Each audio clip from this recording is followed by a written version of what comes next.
Hello mga kamami! Welcome back to my channel at sa mga bago dyan. Welcome to my channel.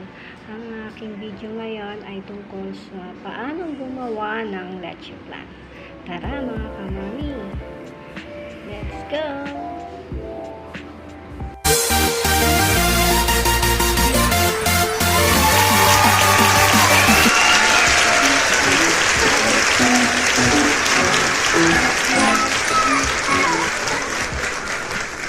Kailangan po natin sa paggawa ng leche flan, kailangan natin ng itlog at kondensada.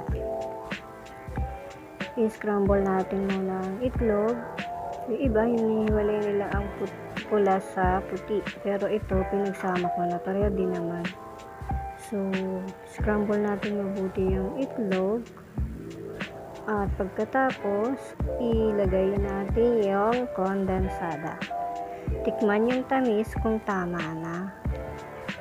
Then, isang tabi muna natin siya habang gagawa naman tayo ng caramelized na asukal dun sa llanera para yun ang pinakang ilalim niya bago natin siya isasalang. So, ito, yung pinainit sa kalan yung asukal, magkakaramelize. Then, init tayo ng tubig. Pag nakita na natin medyo kumukulo na, pwede na natin ilagay yung scrambled egg with condensed. So, isasalin natin siya sa llanerang may caramelized na asukal.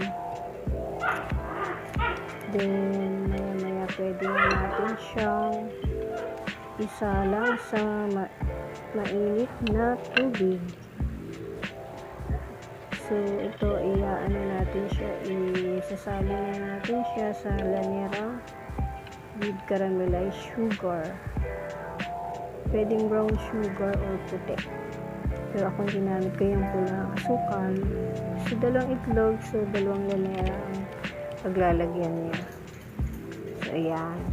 Pwede na natin siyang ilagay sa improvised na steamer, yung kawaling may tubig. Then, sasalang na natin siya. Then, within 30 minutes, sa ating pagkakasalang na yan ay pwede na natin siyang itry. Tingnan kung naluto na siya. Ayan, ilagay na natin siya sa kawaling may tubig na mainit. Then, takpan yung kawali. So, let's see. After 30 minutes, try nyo tusukin ng tinidor. Kung hindi na siya liquid at solid na siya. Then, kung matigas na siya, pwede na natin siyang hanguin. Palamigin muna natin siya sa mesa. Then, pag malamig na siya, para mas masarap kainin, lagay natin siya sa ref. Within 1 hour, pwede nyo nang kainin. So, ito, hinahango na natin siya sa improvised na steamer, kawaling may tubig. Yan. So, palalagin muna natin siya. Pagkatapos, na siya ay mapalamig, maya-maya, pwede na natin siyang i-chill muna natin sa ref para masarap siyang kainin ng malamig. So, iyan, ganyan. Papalamigin muna natin siya. Then, maya-maya, pwede na natin siyang ilagay sa ref para ma-chill. And presto! After 1 hour, malamig na yan. Try nyo na kunin siya. And presto!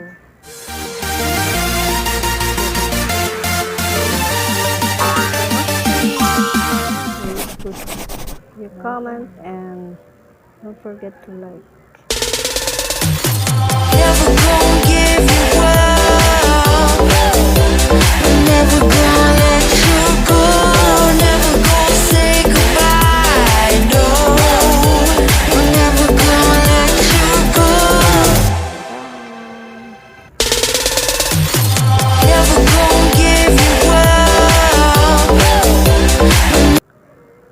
show to be uploaded.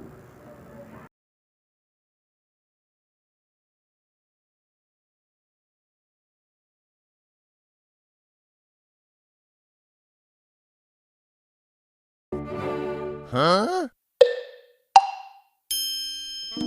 这反正就你这样一扔，然后它能粘住，代表它好了。我感觉它一会儿会掉到你的锅里。